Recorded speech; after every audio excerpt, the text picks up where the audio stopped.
Om Swastiastu. Assalamualaikum warahmatullahi wabarakatuh.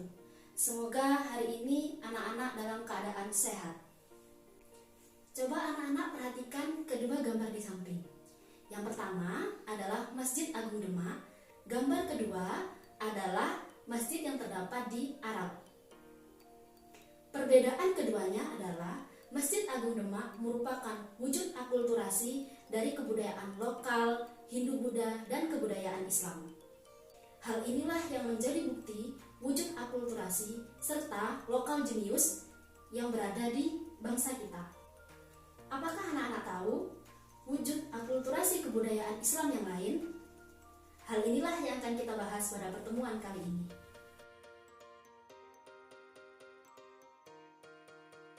Pada materi sebelumnya, kita telah membahas kesultanan-kesultanan Islam yang berada di Indonesia, mulai dari Kesultanan Samudra Pasai, Kesultanan Aceh, Kesultanan Demak, Kesultanan Pajang, Kesultanan Mataram Islam, Kesultanan Cirebon, Kesultanan Banten, Kesultanan Makassar, dan Kesultanan Ternate dan Tidore. Kesultanan-kesultanan tersebut meninggalkan berbagai macam kebudayaan yang dapat kita rasakan hingga pada saat ini. Adapun akulturasi kebudayaan Islam yang dapat kita rasakan hingga saat ini, 1. Seni rupa. Pada umumnya, kaligrafi digunakan sebagai ornamen dalam masjid atau hiasan dinding. Selain itu, kaligrafi biasa terdapat pada gapura kompleks pemakaman orang-orang Islam. Kreasi ini tidak lepas dari ajaran Islam yang melarang penggambaran makhluk hidup. 2.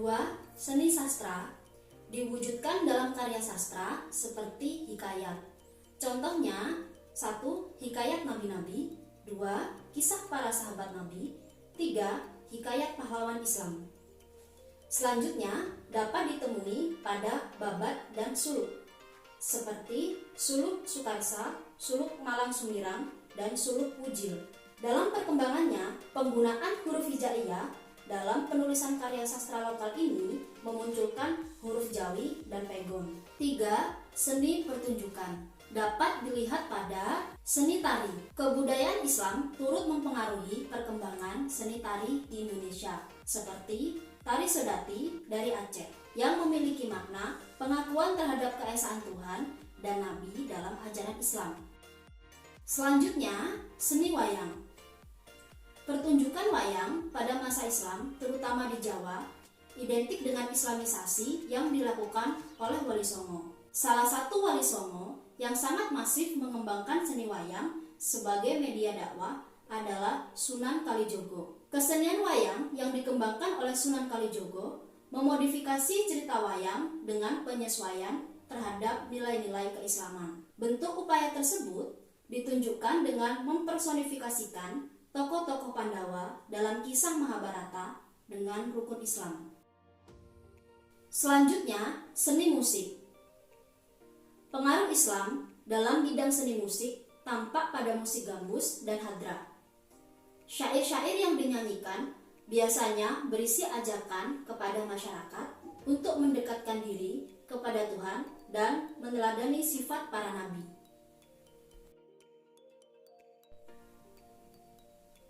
Keempat, pemerintahan.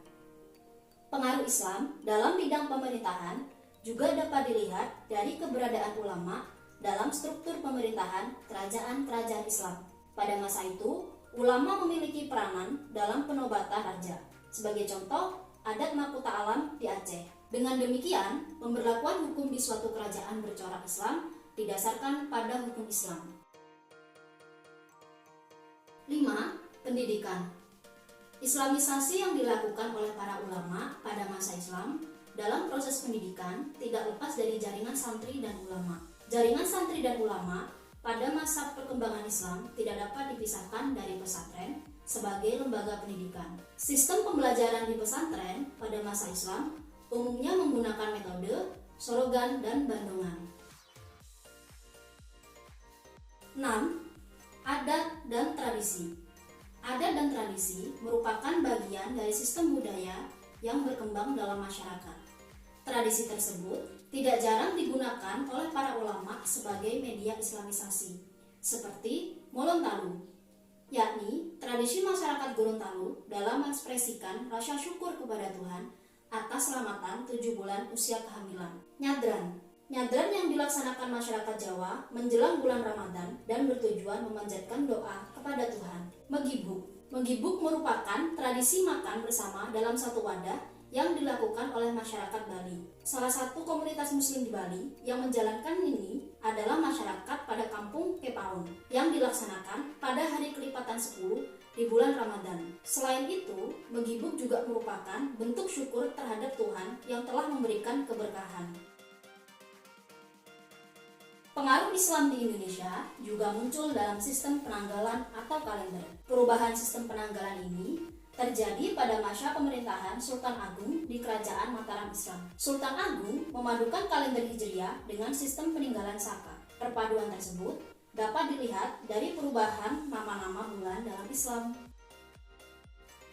Seni bangunan dapat dilihat pada keraton yang merupakan tempat tinggal raja beserta keluarganya. Keraton juga digunakan untuk pusat pemerintahan. Selanjutnya, masjid. Ciri-ciri arsitektur yang melekat pada masjid-masjid kuno di Indonesia menunjukkan akulturasi dengan seni bangunan kebudayaan pada masa Hindu-Buddha. Pendapat tersebut didukung oleh bentuk candi bersusun seperti candi peninggalan Kerajaan Majapahit di Jawa Timur. Selanjutnya, makam. Makam-makam kuno di Indonesia biasanya terbuat dari batu yang dikenal dengan jirat atau kijing. Makam disertai dengan cungkup atau kubah, dan biasanya terdapat tulisan Arab pada makam tersebut. Kesimpulan materi pada hari ini yaitu Indonesia memiliki kekayaan lokal jenius baik material maupun non-material yang perlu untuk dilestarikan ke generasi selanjutnya. Sebagai bangsa yang berbineka tunggal ika, perbedaan haruslah dipandang sebagai kekuatan demi kejayaan bangsa. Sebelum kita akhiri, coba anak-anak untuk mengerjakan latihan soal berikut.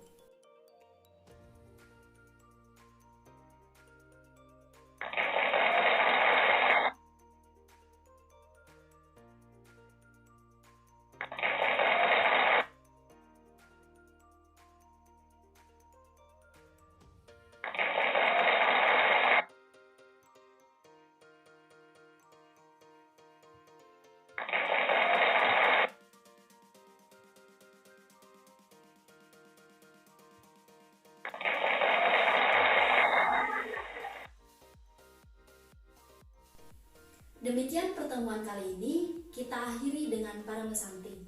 Om Santi Santi Om. Assalamualaikum warahmatullahi wabarakatuh.